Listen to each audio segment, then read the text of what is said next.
அன்பானவர்களே, அன்பு வணக்கங்கள். மனித வாழ்க்கைக்கு பின்பு ஒரு வாழ்க்கை இருக்கிறது. ஆவி உலக வாழ்க்கை என்று கூறுவார்கள். அந்த வாழ்க்கைகள் எப்படியெல்லாம் இருக்கும், அங்கு இருப்பவர்கள் எப்படியெல்லாம் வாழ்ந்து கொண்டிருக்கிறார்கள், அவர்களுடைய வாழ்க்கை முறைகள் என்ன, அவர்கள் எதையெல்லாம் அனுபவிக்கிறார்கள், இதையெல்லாம் கடந்த 200 ஆண்டுகளாக பல்வேறு ஆராய்ச்சிகளின் மூலமாக கண்டுபிடித்து உலக மக்களுக்கு தெரிவித்து வருகிறார்கள். இது 100% உண்மை, நிரூபிக்கப்பட்டிருக்கின்ற உண்மைகள். அதற்கு பல ஆயிரம் சாட்சிகள் உண்டு. ஏதோ கற்பனையாக கூறுகின்ற கதைகள் அல்ல. இதையெல்லாம் பற்றி தெரிந்து கொள்ள வேண்டும் என்றால் இந்த சேனலை முதலில் சப்ஸ்கிரைப் செய்து வைத்துக் கொள்ளுங்கள். தொடர்ந்து என்னோடு பயணம் செய்யுங்கள். இதுவரை நீங்கள் தெரிந்திராத, படித்திராத, கேட்டிராத பல செய்திகளை நீங்கள் தெரிந்து கொள்வதற்கு ஒரு நல்ல வாய்ப்பு, சந்தர்ப்பம் இறைவன் உங்களுக்கு தந்திருக்கிறார். இதை புறக்கணிப்பீர்களேயானால் வாழ்க்கையிலே ஒரு தடுமாற்றம் ஏற்படும், தடைமாறி செல்வீர்கள். பின்னால் மேலுலகில் பலவிதமான துன்பங்களை அனுபவிக்க வேண்டிய சந்தர்ப்பங்கள் ஏற்படும். இன்று நாம் என்ன பார்க்க போகிறோம் என்றால், இறந்து மேலே போயிருக்கின்ற ஆவி உலகில் இருக்கின்ற ஆன்மாக்கள் இந்த பூமியிலே வாழ்கின்ற மக்களை பற்றி எல்லாம் என்ன நினைத்துக் கொண்டிருக்கிறார்கள் என்ற சில விஷயங்களை நாம் பார்க்க போகிறோம். இது எப்படி என்றால், 1980ஆம் ஆண்டு மும்பையில் வாழ்ந்த கோர்ஷேத் என்று சொல்லக்கூடிய ஒரு அம்மையார் ஆவி உலகின் விதிகள், the law of the spirit world என்று ஒரு புத்தகத்தை எழுதி வெளியிட்டிருக்கிறார். இது ஒரு மாபெரும் புரட்சியை செய்தது. இந்த புத்தகம் மக்கள் பல பேருக்கு ஒரு தெளிவை தந்தது, வாழ்க்கையை மாற்றிக்கொள்வதற்காக ஒரு வாய்ப்பாகவும் அது அமைந்தது. அதில் என்ன எழுதி இருக்கிறாங்க அவங்கன்னா, அவருடைய மகன்கள், விஸ்பி என்று சொல்லக்கூடிய அவருடைய மகன் ஒரு விபத்தில் இறந்து போய் ஆவி உலகிற்கு செல்கிறார்கள். அங்கிருந்து தன்னுடைய தாயாரோடு தொடர்பு கொண்டு நாள்தோறும் சில செய்திகளை, அங்கே இருக்கின்ற, அங்கே நடக்கின்ற செய்திகளை எல்லாம், நிகழ்வுகளை எல்லாம் இந்த அம்மையாருக்கு செய்திகளாக தெரிவிக்கிறார்கள். இப்படி பல ஆண்டுகள் அவருடைய மகன்கள் அங்கிருந்து தொடர்பு கொண்டு இங்கு என்ன முறையான வாழ்க்கைகள் இருக்கிறது, அந்த வாழ்க்கையை சரியாக அனுபவிப்பதற்கு பூமியில் இருக்கின்ற மக்கள் எந்த மாதிரியான வாழ்க்கையை வாழ வேண்டும்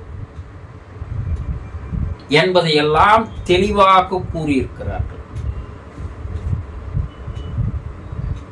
அப்படி என்னதான் அவங்க சொல்லி இருக்கிறாங்க, பூமியில வாழ்ந்து வருகின்ற மக்களை பற்றி அவர்கள் என்ன நினைக்கிறார்கள். அவங்க சொல்றாங்க, பூமியில் வாழ்கின்ற மக்களுக்கு இறந்த பிற்பாடு மறுபடியும் ஒரு வாழ்க்கை இருக்கிறது என்பதே தெரியாமல் வாழ்ந்து வருகிறார்கள். அந்த வாழ்க்கையை பற்றி தெரிந்து கொள்வதற்கு ஆர்வமோ அக்கறையோ இல்லாமல் தான் பூமி மக்கள் வாழ்கிறார்கள். அப்படி வாழ்கின்ற அவர்களுடைய வாழ்க்கை முறைகள், அவர்கள் இறந்த பிற்பாடு மேலுலகம் வரும்போது பல்வேறு விதமான துன்பங்களை அவர்கள் அனுபவிக்க நேரிடுகிறது. நேரடியாக நாங்கள் அதை பார்க்கிறோம். அப்போ பூமியில் மனிதர்கள் எப்படி வாழ வேண்டும் என்பதை அவர்கள் தன்னுடைய தாயார் மூலமாக உலக மக்களுக்கு புத்தகங்கள் மூலமாக தெரியப்படுத்துகிறார்கள். நீங்கள் பூமியில் வாழ்ந்து வருகின்றவர்களாக இருக்கிறீர்கள் இல்லையா? எப்படி வாழ வேண்டும் என்பது தெரியாமலேயே வாழ்ந்து கொண்டிருக்கிறீர்கள். இந்த வாழ்க்கை உங்களுக்கு பிற்கால வாழ்க்கைக்கு ஒரு அடித்தளமாக அமையப் போகிறது என்பதை நீங்கள் புரிந்து கொள்ளவே இல்லை.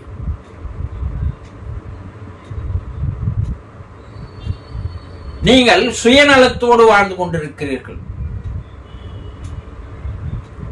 உங்களுடைய மனதை எந்த அளவிற்கு நீங்கள் கலங்கப்படுத்திக் கொள்கிறீர்களோ அந்த அளவிற்கு உங்களுடைய ஆன்மா கலங்கப்படுகிறது. அந்த ஆன்மா மேல் உலகத்திற்கு வரும்போது அது நரகத்திலே, இருள் உலகிலே பல்வேறு விதமான துன்பங்களை, வேதனைகளை அனுபவிக்கிறது. நீங்க கோயிலுக்கு போறீங்க, இறைவனை வணங்குகிறீர்கள் இல்லையா? ஆனா இறைவன் என்பவன் உங்களுக்குள்ளேயே இருக்கிறான் என்பதை தெரிந்து கொள்ளாமலே கோயில் கோயிலா ஏறி போறீங்க. அங்க இறைவனிடம் என்ன பேசுறீங்க? வியாபாரம் பேசுகிறீர்கள். இறைவா, எனக்கு இதைத்தா, எனக்கு இந்த குறை இருக்குது, நிவர்த்தி செய்து வை, எனக்கு நோய் இருக்கிறது, குணமாக்கு, என்னுடைய கடனை எல்லாம் தீர்த்து வை, எனக்கு நல்லதொரு வாழ்க்கையைத்தா. இதையெல்லாம் நீ செய்தால் நான் உனக்கு பிரதிபலனாக அபிஷேகம் செய்கிறேன், ஆடை எடுத்து தருகிறேன் என்று அவரிடம் வியாபாரம் பேசுகிறார்கள்.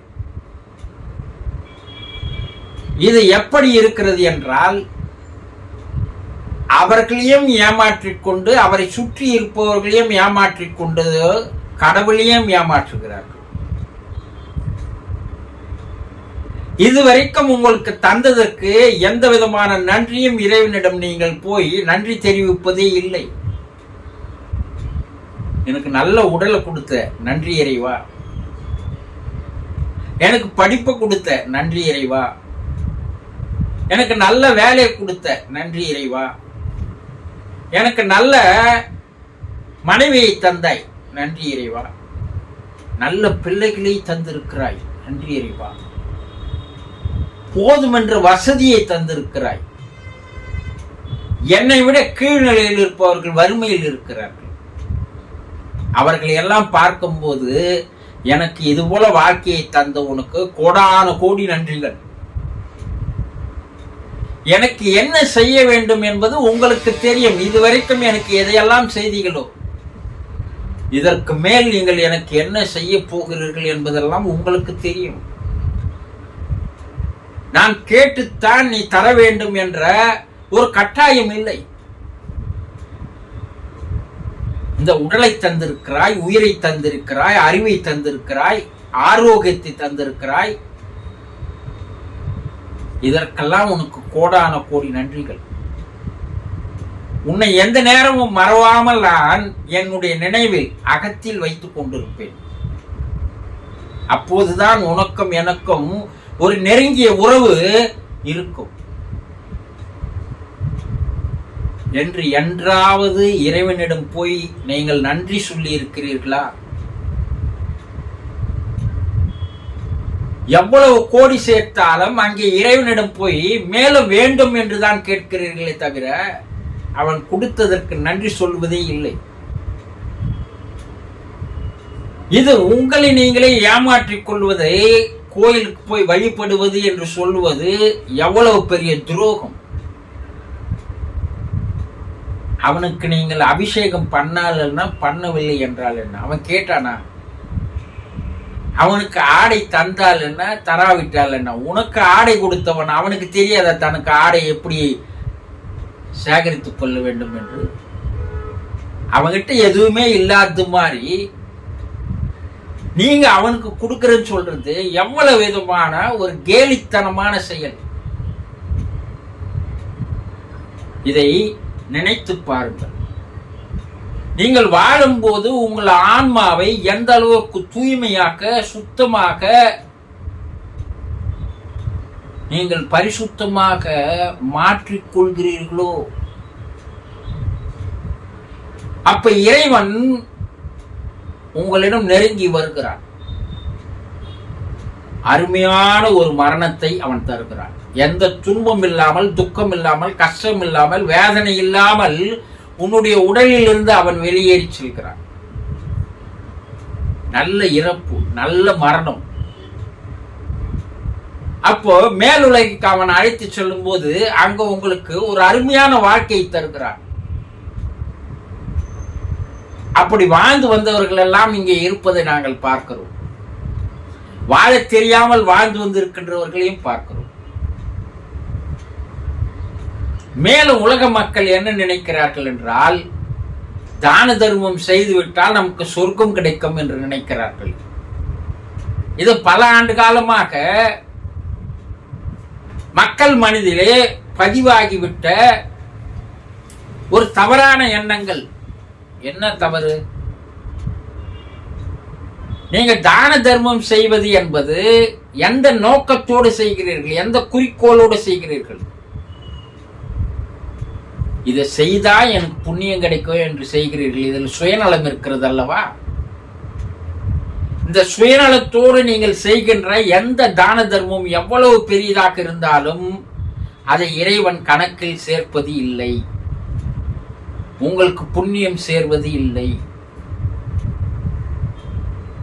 இறைவனுடைய கணக்கு மிக செறிவாக, தெளிவாக அவன் கணக்கிடுகிறான். எவ்வளவோ கோடி கணக்கில் தானம் செய்ததா சொல்லிட்டு வந்தவங்க எல்லாம் இருள் உலகிலே நரகத்தில் இருப்பதை நாங்கள் பார்க்கிறோம். அப்ப செய்யக்கூடாதா? செய்யலாம், எந்த விதமான எதிர்பார்ப்புகள் இல்லாமல். இறைவா, எனக்கு 100 ரூபாயை தந்திருக்கிறாய். எதற்காக தந்த?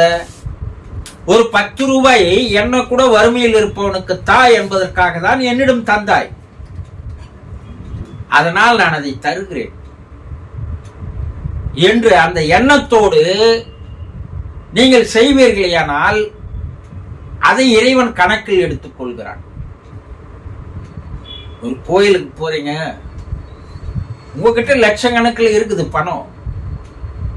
இறைவன் தானே தந்திருக்கிறான். நான் உழைச்சேன், அதனால எனக்கு வந்ததுன்னா அந்த உழைப்பின் மூலமாக வருகின்ற பணத்தை கூட எடுத்து வந்து சரியான முறையில் சேர்ப்பது யார்? இறைவன். ஆனா கோயிலுக்கு போய் என்ன பண்றீங்க? ஒரு 50 ரூபாவை மாத்தி, ஒவ்வொரு ரூபாவை மாத்தி 50 பேர் குத்துட்டு வந்து இன்னைக்கு நான் தானம் பண்ணிட்டேன், எனக்கு புண்ணியம் சேர்ந்துடும் சொன்னா இது எவ்வளவு கேலிக்குரிய செயல். இதெல்லாம் தானமே அல்ல. உங்களை ஏமாற்றுகிறீர்கள், ஊராரை ஏமாற்றுகிறீர்கள், கடவுளை ஏமாற்றுகிறீர்கள். இங்க நாங்க இருக்கிற எல்லா வாழ்க்கை முறையில் இருப்பவர்களையும் நாங்கள் போய் நேரடியாக சந்தித்து பேசும்போது அவர்களுடைய உலக அனுபவங்கள், பூமியில் வாழ்ந்த அனுபவங்கள், அவர்களுக்கு எப்படி இங்க வாழ்க்கை அமைகிறது என்பது எங்களுக்கு தெளிவாக தெரிகிறது. யார் ஒருவன் தன்னுடைய மனதை மிக சுத்தமாக, பரிசுத்தமாக மாற்றிக்கொண்டு தன்னுடைய ஆன்மாவையும் பளிங்கு போல வைத்துக் கொள்கிறானோ அவனுக்கு எதிர்பார்ப்பே தேவையில்லை. இறைவன் அவனோடவே பூமியிலே வந்து அவனோடவே வாழ்கிறான். அவனுக்கு தேவையானதெல்லாம் செய்யறான். அவனுக்கு நல்ல ஒரு மரணத்தை தந்து அவன் மேல் உலகில் அழைத்து வந்து தனக்கு அருகில் வைத்துக் கொள்கிறான். அதையும் நாங்க பார்க்கிறோம். இதெல்லாம் புரியாது மக்கள். ஏதோ வாழ்க்கை என்று ஓடிக்கொண்டிருக்கிறார்களே. இந்த இறைவனுடைய கணக்கை எப்போது ஒரு மனிதன் தெரிந்து கொள்கிறானோ அப்போது அவனுடைய வாழ்க்கை சுபிட்சமாக மாறும். எப்போ மாற போறாங்க இந்த மக்கள்? மேலே வந்தவனெல்லாம் ஐயோ நான் தவறாக வாழ்ந்து விட்டேனே என்று இங்கு கண்ணீர் விடுகிறான். ஆனா கீழே இருப்பவன் நான் தவறாக தான் வாழ்வேன் என்ற முடிவோடு இருக்கிறான். இதையெல்லாம் மக்கள் நினைத்து பார்க்க வேண்டும் என்பதை தெல்லம் தெளிவாக அவர்கள் மேல் உலகிலிருந்து பூமியில் வாழ்கின்ற உங்களை பற்றி அவர்கள் இப்படி பல்வேறு விதமாக நினைத்துக் கொள்கிறார்கள். அந்த நினைப்பினுடைய செய்திகளை தன்னுடைய தாயின் மூலமாக தெரிவித்து, தாயே இதை தயவு செய்து உலக மக்களுக்கு தெரிவியுங்கள். இதை தெரிந்து கொண்டவர்கள் 1% பேர் மாறினால் கூட நாங்கள் இங்கே இருப்பதற்கு தகுதி உடையவர்களாக மாறுகிறோம். இந்த செய்திகளை உலக மக்களுக்கு தெரிவியுங்கள் என்று ஆண்டவன் எங்களுக்கு அனுமதி தந்ததால் தான் உங்கள் மூலமாக இதை தெரிவிக்கிறோம். தயவு செய்து இதை உலக மக்களுக்கு தெரிவியுங்கள். இறை அருள் இருப்பவர்கள் வாழ்க்கையை மாற்றிக்கொள்ளட்டும். அப்படி மாற்றிக்கொள்ளாதவர்கள் இங்கே வந்து மரண வேதனையை அடையட்டும் என்று தெரிவிக்கிறார். இப்படி பல புத்தகங்களில் பல பேர் சொல்லி இருப்பது இந்த கருத்தை தான். இப்போதாவது மாறுவீர்களா? வாழ்க்கையில் ஒரு மாற்றத்தை கொண்டு வருவீர்களா? இருக்கிற காலம் வரைக்குமாவது நாம் சரியான முறையில் நம்முடைய மனதை தூய்மைப்படுத்தி ஆன்மாவை பளிங்கு போல மாற்றுவோமா? தெரிந்து கொள்ளுங்கள். தயவு செய்து இந்த செய்திகளை எல்லாம் உங்களுடைய ஆழ் மனதிலே ஆழமாக பதிய வைத்துக் கொள்ளுங்கள். அப்படி பதிய வச்சீங்கன்னாவே உங்களுக்கு மனமாற்றம் ஏற்பட்டுவிடும். புரிந்து கொண்டீர்களா? சந்தோஷம்.